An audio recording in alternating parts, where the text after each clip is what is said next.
അല്ലാഹു നമ്മളോട് ചോദിക്കുന്ന ഒരു ചോദ്യം വലിയ ചോദ്യമാണ്.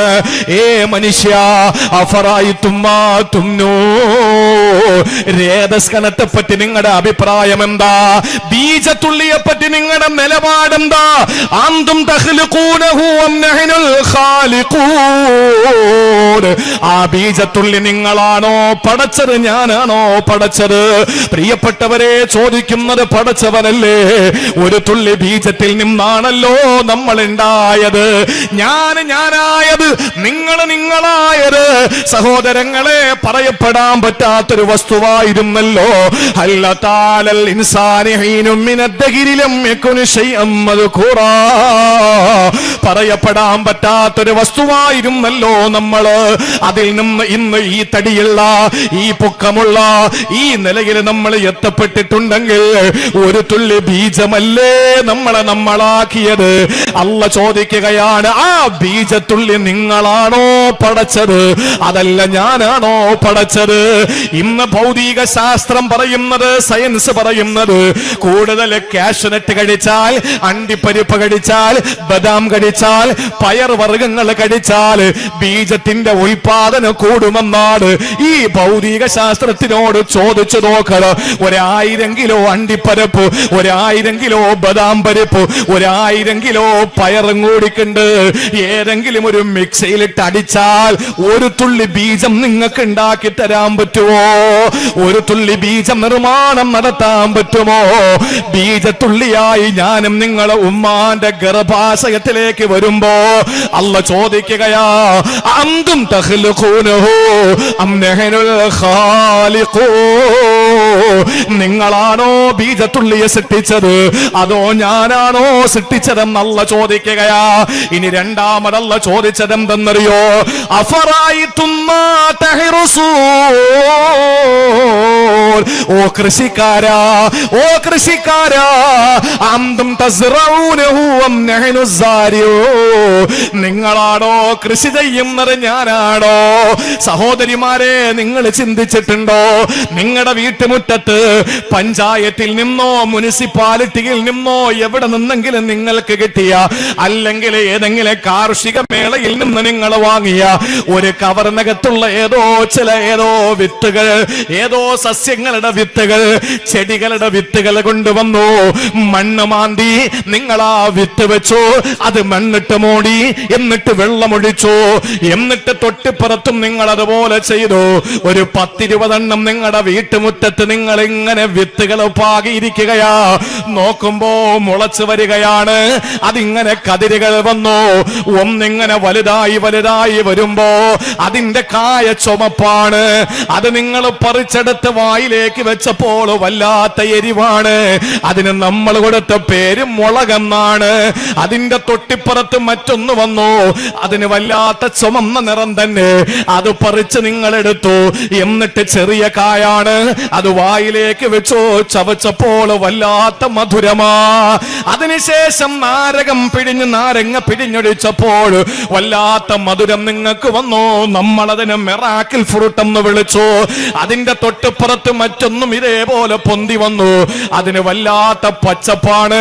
ആ പച്ച നിറത്തിലുള്ള കായ പറിച്ചു. അത് നമ്മൾ വായിലേക്ക് വെച്ചപ്പോൾ വല്ലാത്ത പുളിയാണ്. അതിന് നമ്മൾ പുളിഞ്ചിക്കായ എന്ന് പേരിട്ട് വിളിച്ചു. ഇങ്ങനെ തുടങ്ങിയാൽ സഹോദരങ്ങളെ, ഇട്ട മണ്ണൊന്നാണ്, ഒഴിച്ച വെള്ളമൊന്നാണ്, പക്ഷേ തണല് വന്ന് വെയില് വന്നത് ഇതെല്ലാം ഒന്ന് തന്നെ. പക്ഷേ അതിന്റെ കായ്ക്കള് വേറെയാണ്, അതിന്റെ രുചി വേറെയാണ്, അതിന്റെ ഉപയോഗം വേറെയാണ്. അല്ല അതല്ലേ ചോദിച്ചത്? അഫറഅയ്തും മാ തഹ്റുസൂൻ, ഓ കൃഷി ചെയ്യുന്നവരെ, അന്തും തസ്റഊനഹു അം നഹ്നു സാരിഊൻ, നിങ്ങളാണോ കൃഷിയിൽ ഇടപെടുന്നത്, അതോ നാമാണോ കൃഷിയിൽ ഇടപെട്ടത്? അല്ല മൂന്നാമത് ചോദിക്കുന്നത്, അഫറഅയ്തുമുൽ മാ അല്ലദീ തശ്റബൂൻ, നിങ്ങൾ കുടിക്കുന്ന വെള്ളത്തെ പറ്റി ചിന്തിച്ചിട്ടുണ്ടോ? അന്തും അൻസൽതുമൂഹു മിനൽ മുസ്നി അം നഹ്നുൽ മുൻസിലൂൻ, മേഘക്കീറിൽ നിന്ന് വെള്ളം ഇറക്കി തന്നത് ഞാനാണോ നിങ്ങളാണോ? കുടിക്കാനുള്ള വെള്ളം നിങ്ങൾക്ക് തന്നത് ഞാനല്ലേ? മഴ കാത്തിരിക്കുന്ന വേഴാമ്പലിന്റെ കളകൂചനം പോലെ നിങ്ങൾ കാതോർത്തിരുന്നല്ലോ മഴത്തുള്ളിക്ക് വേണ്ടിയിട്ട്. ആകാശമാകുന്ന ഭർത്താവ് ഭൂമിയാകുന്ന ഭാര്യയ്ക്ക് സമ്മാനിച്ച ബീജത്തുള്ളിയാണ് മഴത്തുള്ളി. ആകാശം ഭർത്താവാണ്, ഭൂമി ഭാര്യയാണ്. ആകാശം എന്ന ഭർത്താവിന്റെ ബീജത്തുള്ളി ഭൂമിയാകുന്ന ഭാര്യയുടെ ഗർഭാശയത്തിൽ അങ്ങ് സ്വീകരിച്ചപ്പോൾ വൻസൽനാ മിനൽ മുഅ്സിറാതി മാൻ സജ്ജാജാ ലിനുഖ്രിജ ബിഹി ഹബ്ബൻ വനബാതാ വജന്നാത്തിൻ അൽഫാഫാ. അല്ലാഹ് പറയുന്നു, ആകാശമാകുന്ന ഭർത്താവിന്റെ ബീജത്തുള്ളിയാകുന്ന മഴത്തുള്ളി ഭൂമിയാകുന്ന ഭാര്യയുടെ യൂട്രസിനകത്തേക്ക് കയറിയപ്പോ ആ പെണ്ണ് പ്രസവിച്ചതാണ് ജന്നാത്തിന് അൽഫാഫാ.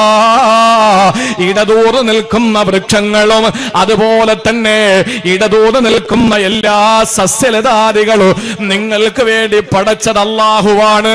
അത് ഉൽപ്പാദിച്ചത് മഴത്തുള്ളിയിൽ നിന്നാണ്. അല്ലാഹ് ചോദിക്കുന്നു, നിങ്ങളാണോ ഈ മഴ പെയ്യിപ്പിച്ചത്? ആണോ? അല്ല. അല്ലാഹ് തന്ന നിഅമത്തുകളിൽ 3, ഇനി 4 കേട്ടോ. അഫറഅയ്തുമുൻ നാറല്ലതീ തൂറൂ, നിങ്ങൾ കത്തിക്കുന്ന തീപ്പട്ടി അല്ലെങ്കിൽ നിങ്ങൾ കത്തിക്കുന്ന ഉരസി കത്തിക്കുന്നതിനെ പറ്റി നിങ്ങൾ ചിന്തിച്ചിട്ടുണ്ടോ? അന്തും മൻസതും സദറതഹാ അം നഹ്നുൽ മുൻശിഊ, അതിനുള്ള മരങ്ങളെ ഞാനാണോ പടച്ചത് നിങ്ങളാണോ? പണ്ട് കാലങ്ങളിലും മരത്തിന്റെ കഷണങ്ങൾ ഉരസിയിട്ടാണ് തീ കത്തിക്കുന്നത്. കാലം പുരോഗമിച്ചു. ആ മരങ്ങൾ പാഴ്മരങ്ങളെ കണ്ടെത്തി മനുഷ്യൻ. എന്നിട്ട് ആ പാഴ്മരങ്ങളെ ചെത്തിയെടുത്തു. എന്നിട്ടതിനെ മെഷീനിലേക്ക് കയറ്റി. എന്നിട്ടതിനെ ചെറിയ ചെറിയ പീസുകളാക്കി എടുത്തു. എന്നിട്ട് പ്രത്യേകമായ കാന്തം, ഈ ശാസ്ത്രം കണ്ടുപിടിച്ച ഈ വലിയ പുരോഗമന കാലത്ത് ചെറിയ ചെറിയ കാന്തത്തിന്റെ അംശങ്ങൾ ആ ചെറിയ ചെറിയ കമ്പുകളിലെ ചെറിയ ചെറിയ കൊള്ളികളിലെ അഗ്രഭാഗത്ത് ഘടിപ്പിച്ചു. എന്നിട്ട് ചെറിയ കവറിനകത്താക്കി. എന്നിട്ട് 1 രൂപയോ 2 രൂപയോ അല്ലേ? എത്ര രൂപ തീപ്പെട്ടിയുടെ വില? 2 രൂപ. നീ ബീഡി വലിക്കോടാ? സിഗരറ്റ് വലിക്കോ? ഒരു ചെറിയ കവറിലടച്ച് നമ്മുടെ വീട്ടിലേക്ക് വരുന്നു. നമ്മളതിന് വിളിച്ച പേര് തീപ്പെട്ടി അല്ലേ? അല്ലാഹ് ചോദിക്കുകയാണ്, ഇത് നിങ്ങൾ ഉണ്ടാക്കിയതാണോ ഞാൻ ഉണ്ടാക്കിയതാണോ? നിങ്ങൾ ഉണ്ടാക്കിയോ ഞാൻ ഉണ്ടാക്കിയോ? അല്ലാഹ് ചോദിക്കുകയാണ്. ഇതാരാ? ഇത്രയും വലിയ സൗഭാഗ്യങ്ങളുടെ കലവറ അല്ലാഹു തുറന്നു തന്നു. മനുഷ്യനെ സൃഷ്ടിച്ചത് മുതൽ അവന് ചെയ്യുന്ന കൃഷി, അവന് കുടിക്കുന്ന വെള്ളം, അവന് കത്തിക്കുന്ന എല്ലാ ഉൽപ്പന്നങ്ങളുമെല്ലാം അല്ലാഹു എടുത്തു പറഞ്ഞിട്ട് ചോദിക്കുകയാണ്, ഇതെല്ലാം നിങ്ങളുടെ മിടുക്കാണോ എന്റെ മിടുക്കാണോ? എന്റേതാണ്, നിങ്ങളതല്ല. എന്നിട്ട് അല്ലാഹു പറയുന്നു, ഇതിന് പകരം നിങ്ങൾ എനിക്ക് ഒന്നേ ഒന്ന് തന്നാ മതി. ഫസബ്ബിഹ് ബിസ്മി റബ്ബിക്കൽ അലീം. ഖുർആൻ 3-ാമതായി പറഞ്ഞ തസ്ബീഹ് ചൊല്ലാൻ. ഇതുപോലുള്ള നിഅമത്തുകൾ അല്ലാഹു നമുക്ക് തരുമ്പോ ഇരിക്കാനൊരു കസേര കിട്ടി, അല്ലാഹനെ പ്രകീർത്തിക്കണം. ചൂടാനൊരു കൊട കിട്ടി, അല്ലാഹനെ പ്രകീർത്തിക്കണം. എഴുതാനൊരു പെണ്ണ് കിട്ടി, അല്ലാഹനെ പ്രകീർത്തിക്കണം. ആ പടച്ചവനെ പ്രകീർത്തിക്കണം. നിങ്ങൾക്ക് കിട്ടുന്ന ചെറിയ ചെറിയ നിഅമത്തുകളായാൽ പോലും. ഇതാണ് 3-ാമത്തെ സ്ഥലം. വിശദീകരിക്കാൻ നമുക്ക് സമയക്കുറവുണ്ട്. ഇനി 4-ാമത്തത്, പ്രിയപ്പെട്ടവരെ, അള്ളാഹുവിന്റെ പരലോകത്തേക്ക് നമ്മൾ പോകേണ്ടവരാണ്. ഞാൻ ചുരുക്കി പറയുകയാണ്, പരലോകത്തേക്ക് നമ്മൾ പോകേണ്ടവരാണ്. ആ ആഖിറത്തിലേക്ക്. ആഖിറം എന്ന് പറഞ്ഞാൽ തന്നെ എൻഡ് എന്നാണ്. എൻഡ്. ഇനി അങ്ങോട്ടില്ല. ആഖിറമാണ് അവസാനത്തെ ലോകം. ആ ലോകത്തേക്ക് നമ്മൾ പോകേണ്ടവരാണ്. അവിടെ പോകുമ്പോ അള്ളാഹു ഒരുപക്ഷേ നാരകീയ ശിക്ഷകൾ നമുക്ക് തരാൻ സാധ്യതയുണ്ട്. പടച്ചോൻ കാത്തുരക്ഷിക്കട്ടെ, അല്ലാഹ് കാത്തുരക്ഷിക്കട്ടെ. ഉറക്കം വരുന്നില്ലല്ലോ. നല്ല സദസ്സ്, അള്ളാഹു ബർക്കത്ത് ചെയ്യട്ടെ. 9-ാമത്തെ കുട്ടിയുടെ കല്യാണമാണ്. അതെ, 9 കഴിഞ്ഞ 9-ാമത്തെ കുട്ടിയുടെ വിവാഹമാണ്. ഇത് നിബ്രാസുൽ മുസ്ലിമീന്റെ പ്രവർത്തകർ കൊടുത്തതല്ല, നിങ്ങൾ കൊടുത്തതാ. നമ്മളെല്ലാവരും ഭാഗവാക്ക. അവർ സംഘടിപ്പിച്ചു ഓടി നടന്നു. ഞാൻ അടക്കമുള്ള പ്രഭാഷകന്മാർ ശബ്ദം നൽകി. നിങ്ങൾ ഓരോരുത്തരും ധനം നൽകിയപ്പോ 8 പെൺകുട്ടികൾക്ക് ഭർത്താക്കന്മാരായി, അവർക്ക് മക്കളായി. 9ാമത്തെ പെൺകുട്ടി ഏപ്രിൽ 21 മണവാട്ടിയാകാൻ കാത്തിരിക്കുന്നു. അള്ളാഹു ഭംഗിയാക്കി പൂർത്തീകരിക്കാനുള്ള തൗഫീക്ക് തരട്ടെ. പ്രിയപ്പെട്ടവരെ, 4ാമത്തെ സന്ദർഭം എപ്പോഴാ? അള്ളാഹു പറയുന്നു, നിങ്ങൾ പ്രകീർത്തിക്കേണ്ട, തസ്ബീഹ് ചൊല്ലേണ്ട 4ാമത്തെ സന്ദർഭം ആഖിറത്തിൽ നിങ്ങൾക്ക് അള്ളാഹു രക്ഷ തരുമ്പോഴാ. സഹോദരങ്ങളെ, ജീവിതം ഇവിടെയല്ലല്ലോ, ഇവിടുന്ന് പോകണം ആഖിറത്തിലേക്ക്. വൽആഖിറതു ഖൈറുൽ ലക മിനൽ ഊലാ. ആഖിറമാണ് ഏറ്റവും അഭികാമ്യമായത്. വൽആഖിറതു ഖൈറു അബ്ഖാ.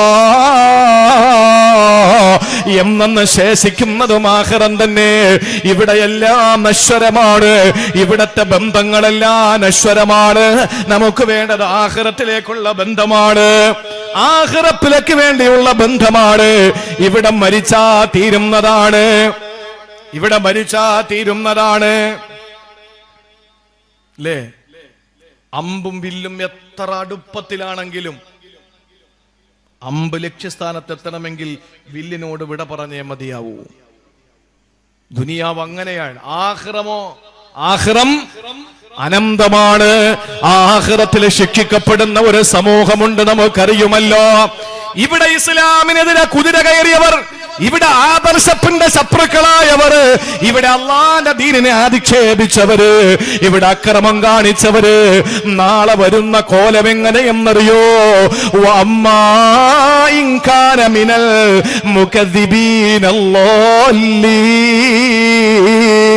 കളവാക്കുന്ന ഒരു ജനതയുണ്ടല്ലോ, സത്യസന്ധതയ്ക്കെതിരെ പ്രവർത്തിക്കുന്ന ഒരു സമൂഹമുണ്ടല്ലോ, അസത്യത്തിന്റെ കള്ളപ്പരപ്പിന്റെ കേളി നിലമായി മാറുന്നവരുണ്ടല്ലോ, ഇല്ലാത്തതിന്റെ പേരിൽ പിടിച്ചെടുക്കുന്ന പള്ളികൾ പിടിച്ചെടുക്കുന്നവരുണ്ടല്ലോ, ഇല്ലാത്ത കഥമെനഞ്ഞിട്ട് പള്ളി പിടിച്ചെടുക്കുന്നവരുണ്ടല്ലോ.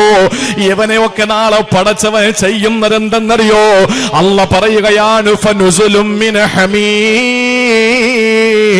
ഫനുസുലും മിൻ ഹമീം.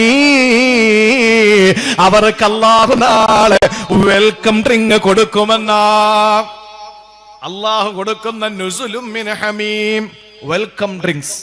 എന്തായി വെൽക്കം ഡ്രിങ്ക്? കേറി വരുമ്പോ ഒരു കുടിക്കാൻ വെള്ളം കൊടുക്കുമല്ലോ, കേറി വരുമ്പോ അല്ലാഹു കുടിക്കാൻ കൊടുക്കും. അതേത് വെള്ളമാണ്? ഫനുസുലും മിൻ ഹമീം. ആ വെള്ളത്തിന്റെ പേര് ശീതളപാനീയമെന്നല്ല, ആ വെള്ളത്തിന്റെ പേര് ഹമീം. ഫനുസുലും മിൻ ഹമീം. ഈ അധർമ്മകാരികൾ, ധിക്കാരികൾ, പാവപ്പെട്ട ഫലസ്തീന്റെ പൊന്നുമക്കളെ നിഷ്ഠൂരമായി കൊന്നൊടുക്കിയ ഇസ്രായേലിന്റെ ജൂത പരിശകളുണ്ടല്ലോ, ഇല്ലാത്ത കള്ളക്കഥ പറഞ്ഞിട്ട് ഇന്ത്യ രാജ്യത്തിന്റെ നെറുകയിലെ കത്തികുട്ടി ഇറക്കിയിട്ട് ഈ പാവപ്പെട്ട സമുദായത്തിന്റെ പള്ളി അപഹരിച്ച കാപാലികന്മാരുണ്ടല്ലോ, ഇവനൊക്കെ നാളെ പരലോകത്ത് വരുമ്പോ അള്ള കൊടുക്കുന്നത് എന്തെന്നറിയോ? ഫനുസുലും മിൻ ഹമീം, വെൽക്കം ഡ്രിങ്ക്സ് അല്ല കൊടുക്കുകയാണ്. അത് എന്താണെന്നറിയോ? ഹമീം, ചൂടുവെള്ളമാണ്. നമ്മൾ പറയും ചൂടുവെള്ളം ഞങ്ങൾക്ക് വലിയ ഇഷ്ടമാണ്, പക്ഷെ എന്താ ഈ ചൂടുവെള്ളത്തിന്റെ പ്രത്യേകത എന്നറിയോ? ഹമീമിന്റെ പ്രത്യേകത കേട്ടോ സഹോദരാ. ദാഹിച്ച് ദാഹിച്ച് ദാഹിച്ച് ഒരു തുള്ളി വെള്ളം കിട്ടാ കൊതിക്കുന്ന മഹിഷറ, ആ മഹിഷറയിൽ നിന്ന് നരകത്തിലേക്ക് അങ്ങ് വലിച്ചെറിയുമ്പോൾ അവിടെ അള്ളാഹു കൊടുക്കുന്നു ഹമീം. ഈ ഹമീം എന്ന പാനപാത്രം നമ്മളെ കയ്യിലേക്ക് തരുമ്പോ അത് കുടിക്കാൻ വേണ്ടിയിട്ട് നമ്മൾ സാധാരണ ചൂടുവെള്ളം, ദുനിയാവിലെ ചൂടുവെള്ളമാണെങ്കിൽ തരുന്നവര് പറയും ചൂടാണേ, സൂക്ഷിക്കണമെന്ന്. കാരണം ചുണ്ടിലേക്ക് വെക്കുമ്പോഴേ ചൂടാണോ തണുപ്പാണോ എന്നറിയോ? ഈ ഹമീമിന്റെ പ്രത്യേകത എന്താണ്? അള്ളാഹു നമ്മുടെ കയ്യിലേക്ക് കുടിക്കാൻ തരുന്നു. ആർത്തിയാണ്, ദാഹം. ചുണ്ടോടങ്ങ് ചേർക്കണ്ട. മുഖത്തിന്റെ അടുക്കലേക്ക് കൊണ്ടുവരുമ്പോ ഈ മുഖത്തെ മാംസമില്ല ഉരുകി ഉരുകി ഉരുകി ആ വെള്ളത്തിലേക്ക് വീഴുന്ന ചൂടാ. പക്ഷെ നമ്മൾ വിടൂല.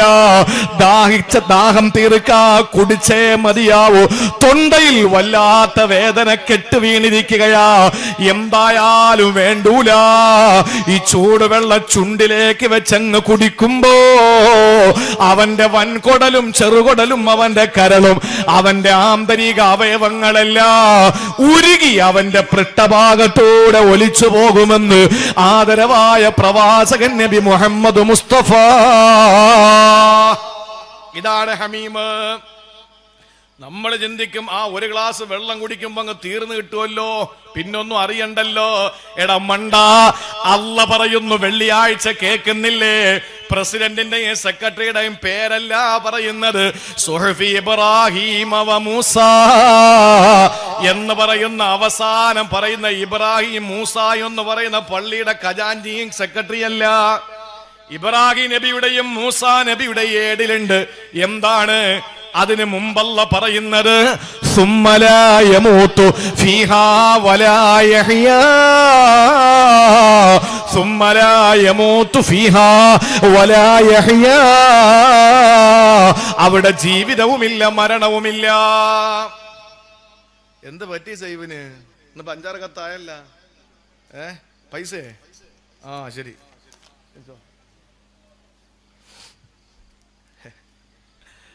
അൽഹംദുലില്ലാഹി അല്ലദീ ആഫാനി മിമ്മ ബതലാക ബിഹി വഫല്ലലനി അലാ കസീരി മിമ്മൻ ഖലഖ തഫ്ലീല.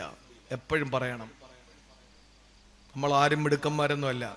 പള്ളി ദറസിലൊക്കെ പഠിച്ചുകൊണ്ടിരുന്ന ആളാ. നല്ല ശബ്ദമൊക്കെയാ. ഒരു വീഴ്ചയില്ലാന്ന് പറയപ്പെടുന്നു. അദ്ദേഹത്തിന്റെ എല്ലാ ലെവലും പോയി. അള്ളാഹു ശിഫ നൽകട്ടെ. വലിയ ആഗ്രഹമാണ് പ്രസംഗിക്കാനൊക്കെ. പക്ഷേ നമ്മളൊക്കെ അള്ളാഹു താല കാത്തുരക്ഷിക്കട്ടെ. നമ്മുടെ എല്ലാ പ്രയാസങ്ങളും വിഷമങ്ങളും ഒക്കെ അള്ളാഹു മാറ്റിത്തരട്ടെ. ജീവിതവുമില്ല മരണവുമില്ല, ജീവിതവുമില്ല മരണവുമില്ല. അതാണ് അവസ്ഥ. എന്ന് പറഞ്ഞാൽ ഒരു ഗ്ലാസ് വെള്ളം കുടിച്ച് എല്ലാം കൂടെ ഉരുകുമ്പോൾ വീണ്ടും അള്ളാഹു താല ശരീരം തരും, വീണ്ടും കുടിക്കാൻ പറയും. എന്നാലോചിച്ച് നോക്കിയേ, അത് എത്ര നാളാ? ആ ഒരു 5 കൊല്ലം കഴിയുമ്പോ നിൽക്കോ ഇല്ല.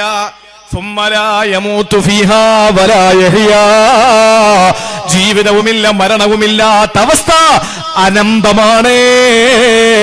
അന്ന് ഈ ആക്രമണത്തിനിരയായവർ, തല്ലിക്കൊല്ലപ്പെട്ടവർ, മസ്ജിദുകൾ നഷ്ടപ്പെട്ടവർ, ഭാര്യമാര് മാനഭംഗപ്പെടുത്തപ്പെട്ടവർ, മക്കൾ അർഹുല ചെയ്യപ്പെട്ടവർ, തീവ്രവാദി എന്നും ഭീകരവാദി എന്നും വിളികേറ്റവര് അള്ളാന്റെ സ്വർഗത്തിൽ പാറി കളിക്കുമേ. അവര് പച്ചപ്പനന്തത്തയുടെ ഉള്ളറകളിൽ പാറി പറന്നിട്ട് അർശിന്റെ താഴ്ഭാഗത്ത് തൂക്കിയിടപ്പെട്ട വിളക്കുമാടത്തിൽ വൈകുന്നേര സായാഹ്നത്തിൽ അഭയം പ്രാപിക്കുമേ. അള്ളാഹു നമ്മളെ ആ നല്ല കൂട്ടത്തിൽ ഉൾപ്പെടുത്തട്ടെ. അവിടെയാണ് 4ാമത്തെ സന്ദർഭമല്ല പറഞ്ഞത്, ഫനുസുലും മിൻ ഹമീം. സത്യനിഷേധികൾക്ക്, ധിക്കാരികൾക്ക്, കളവാക്കുന്നവർക്ക്, കള്ളപ്പരം പറയുന്നവർക്ക്, കള്ളം പ്രചരിപ്പിക്കുന്നവർക്ക് അല്ല വെൽക്കം ഡ്രിങ്ക്സ് കൊടുത്തിട്ട് അകത്തേക്ക് കൊണ്ടുപോയിട്ട് പിന്നെ കൊടുക്കുന്നത് അള്ളാഹു അവനെ ചുട്ടെടുക്കുമെന്ന. ശവായി കണ്ടിട്ടില്ല ഇങ്ങനെ കറങ്ങുന്നത്? അതാ പറയുന്ന ചില ഉസ്താദ്മാർ പറയുന്ന നരകത്തിലെ കോഴിയെന്ന്. കാരണം എന്താ? ഇതാണ് നരകത്തിലെ ശിക്ഷ. ചുട്ട് ചുട്ട് ചുട്ട് ചുട്ട് ചുട്ട് തസ്ലിയത്തു ജഹീം. ജഹീമിലിട്ട് അല്ല ചുട്ടോണ്ടിരിക്കും നമ്മളെ. ഇതൊക്കെ പറയുമ്പോ ചില പൊട്ടന്മാര്, ബുദ്ധി രാക്ഷസന്മാരെന്ന് സ്വയം വിശേഷിപ്പിക്കപ്പെടുന്ന മന്ദബുദ്ധികൾ, യാതൊരു ബുദ്ധിയുമില്ലാത്ത നിരീശ്വരവാദികൾ, വിവരം കെട്ടവർ, അവര് പറയും, എന്താ ഈ പൊട്ടൻ വിളിച്ചു പറയുന്നത്? കാണാടോ പൊട്ടൻ ആരാന്ന് കാണാം. ആഖിറത്തില് തസ്ലിയത്തു ജഹീം, ചുട്ടെടുക്കും നിന്നെ റബ്ബ് ചുട്ടെടുക്കും. എന്നിട്ട് അല്ലാഹ് പറഞ്ഞ എന്താണെന്നറിയോ? ഇന്ന ഹാദാ ലഹു ഹഖ്ഖുൽ യഖീൻ. സ്വപ്നമല്ല, അറിവല്ല, കണ്ടറിവല്ല, കൊണ്ടറിവാ. ഇപ്പോ നല്ല മധുരമുള്ളൊരു പാനീയമുണ്ട്, ലോകത്തെ ഏറ്റവും മധുരമുള്ള പാനീയം. അതേതാ? വേഗം ഒന്ന് പറയും, സമയമില്ല. ലോകത്തെ ഏറ്റവും മധുരമുള്ള പാനീയം ഏതാ? ഏതാ? കള്ള. ലോകത്തെ ഏറ്റവും മധുരമുള്ള പാനീയം. ഹൗലുൽ കൗസർ സ്വർഗത്തിലാണോ ഭൂമിയിലാണോ? സ്വർഗത്തിലല്ലേ? അല്ലെങ്കിൽ ആഖിറത്തിലാണെന്ന് കൂട്ടിക്കോ. അത് ആ ലോകം വേറൊരു ലോകമാണല്ലോ. ആ ഹൗലുൽ കൗസറിന്റെ മഹത്വം പറഞ്ഞത് എന്താ? അഹ്ലാ മിനൽ അസലി, തേനിനേക്കാൾ മധുരമാണ്. തേനിനപ്പുറത്ത് എന്തെങ്കിലും മധുരമുള്ളത് ലോകത്തുണ്ടായിരുന്നെങ്കിൽ അള്ളാഹു അതല്ലേ പറയുള്ളൂ. അപ്പൊ ഏറ്റവും വലിയ പാനീയം മധുരമുള്ളത് ഏതാ? തേന്. 6 അറകളുള്ള കൂടിൽ അള്ളാഹു തആല അത്ഭുതകരമായി അതിന് കഴിവ് കൊടുത്ത് നിർമ്മിക്കുന്ന തേൻ, മണിക്കൂറിൽ 29 കിലോമീറ്റർ സഞ്ചരിക്കാനുള്ള പ്രാപ്തിയുള്ള, എന്നാൽ ദിവസം ദൈനംദിനം 4 കിലോമീറ്റർ സഞ്ചരിക്കുന്ന, 1 ഗ്രാം തേൻ ഉൽപ്പാദിപ്പിക്കുന്നതിന് 100 പുഷ്പങ്ങളിൽ ചെന്നിരിക്കേണ്ടി വരുന്ന, 100 ഗ്രാം തേൻ ഉൽപ്പാദിപ്പിക്കുന്നതിന് 2500 യാത്രകൾ ചെയ്യേണ്ടി വരുന്ന, പുഷ്പങ്ങളിൽ മാത്രം കഴിയുന്ന അള്ളാഹു അനുഗ്രഹിച്ച ഒരധ്യായം തന്നെ അവതരിപ്പിക്കുകയും 68, 69 എന്ന 2 സൂക്തങ്ങളിലൂടെ അള്ളാഹു തആല വാചാലമായി ജനങ്ങൾക്ക് ശമനമുള്ള ഔഷധം, വർണ്ണ വൈവിധ്യ നിറങ്ങളിൽ, വർണ്ണശബളമായ കളറുകളിൽ അള്ളാഹു തആല അതിന്റെ പള്ളയിൽ നിന്ന് ജനങ്ങൾക്ക് വേണ്ടിയിട്ട് തികട്ടി വെക്കാൻ അള്ളാഹു 6 അറകളുള്ള കെട്ടിടം നിർമ്മിച്ചിട്ട് അതിനുവേണ്ടി സൗകര്യം ചെയ്തിട്ടുണ്ട് എന്ന് പരിചയപ്പെടുത്തിയ തേൻ.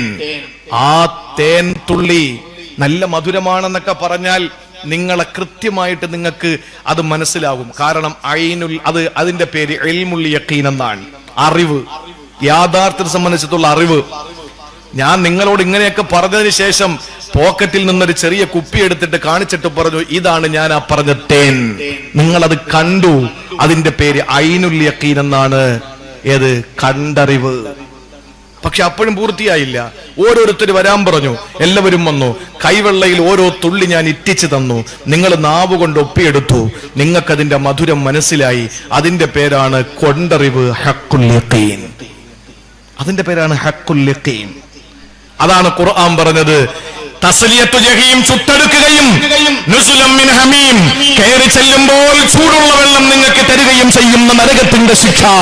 ആ ശിക്ഷ ഇന്നഹദാ ലഹു ഹഖുൽ യഖീൻ, അത് നിങ്ങൾ കൃത്യമായി കൊണ്ടറിയും നിങ്ങൾ.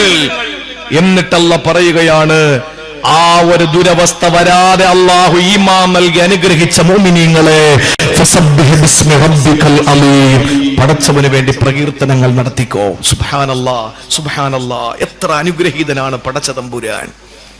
ഞാൻ നാലാമത്തെ ഭാഗവും അവസാനിപ്പിക്കുകയാണ്. മറന്നു പോകരുത്. 5-മതിന് ഒരിടമുണ്ട്. അല്ലാഹു ഖുർആനിലൂടെ തസ്ബീഹ് ചൊല്ലാൻ പറഞ്ഞ 5-മത്തെ ഭാഗം എവിടെയെന്നറിയോ?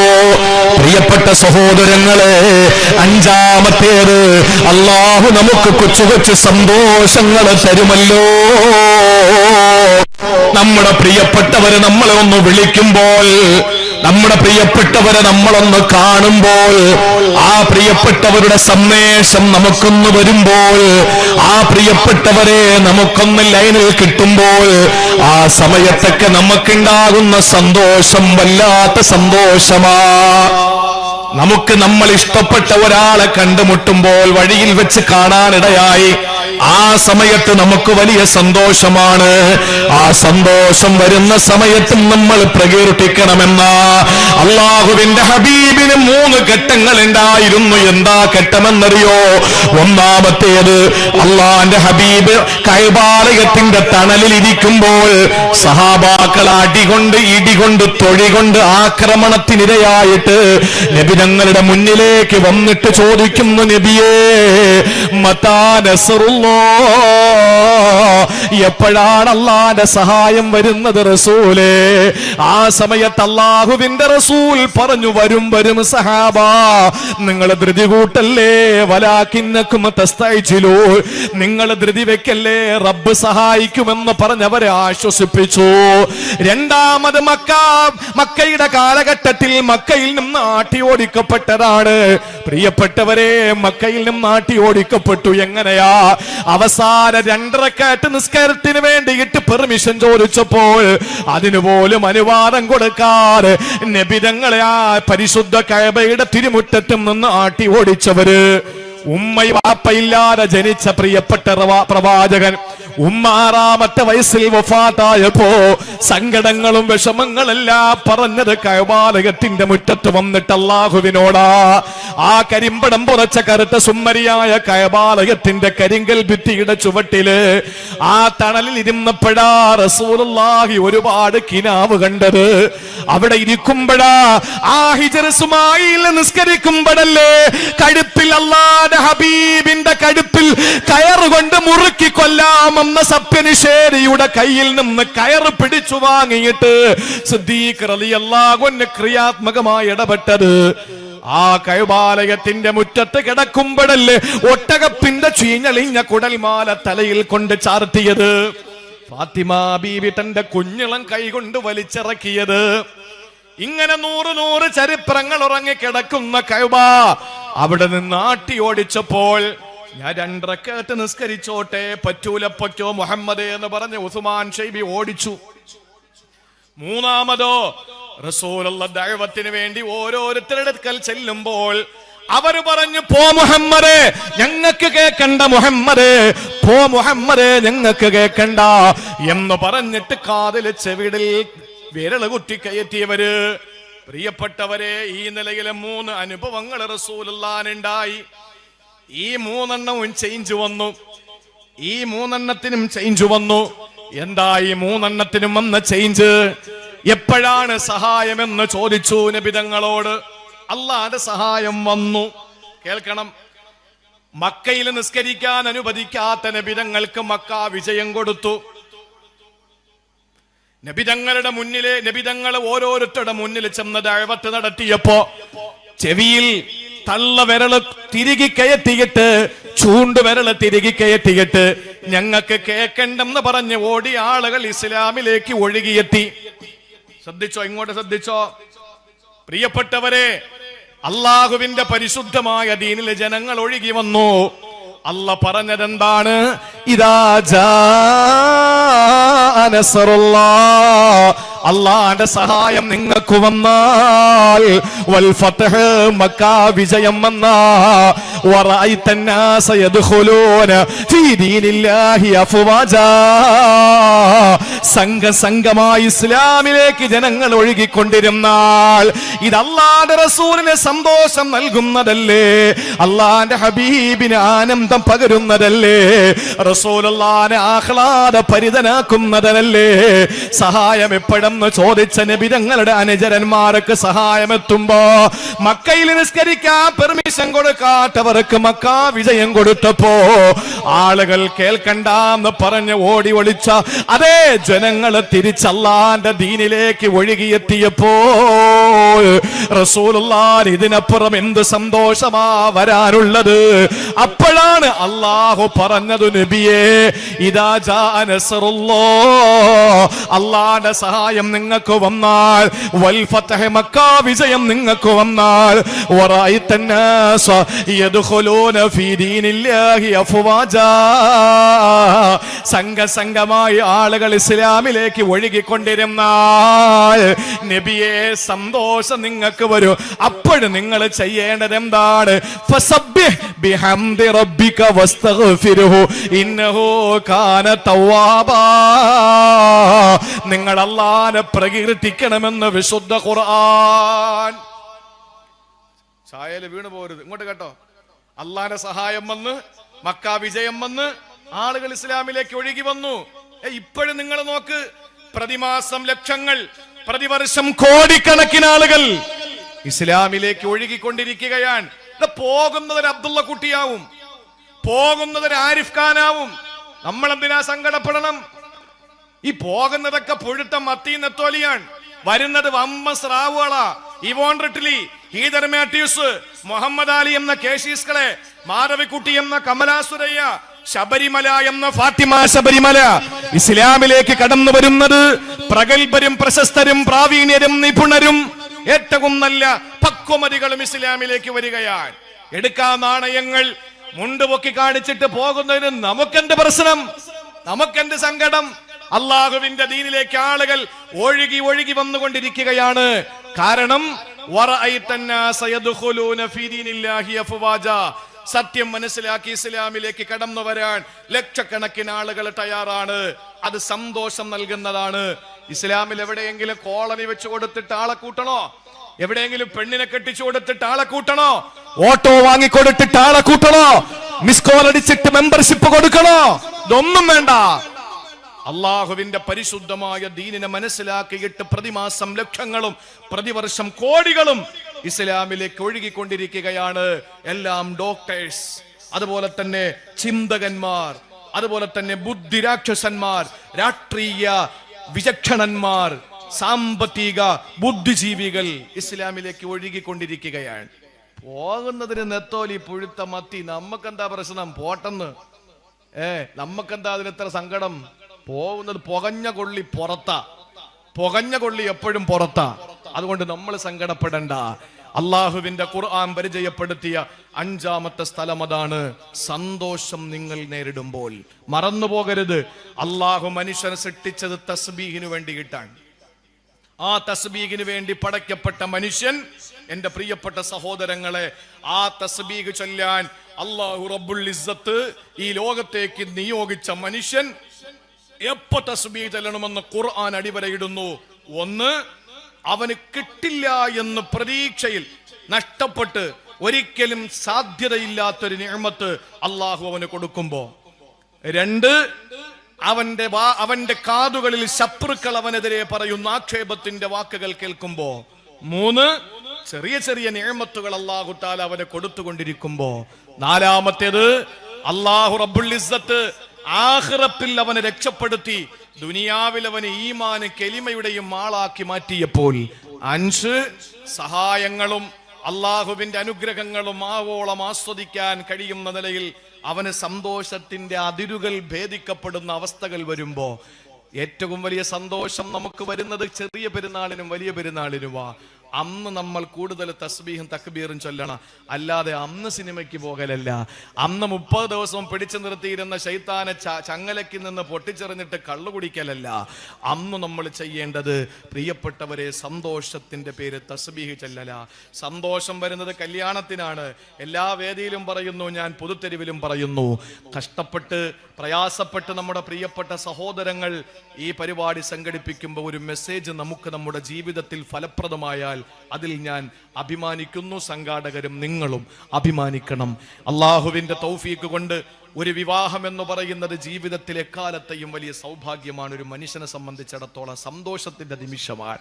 ആ സന്തോഷത്തിന്റെ നിമിഷം പെണ്ണുങ്ങളോടാണ് ഞാൻ ഈ പറയുന്നത്.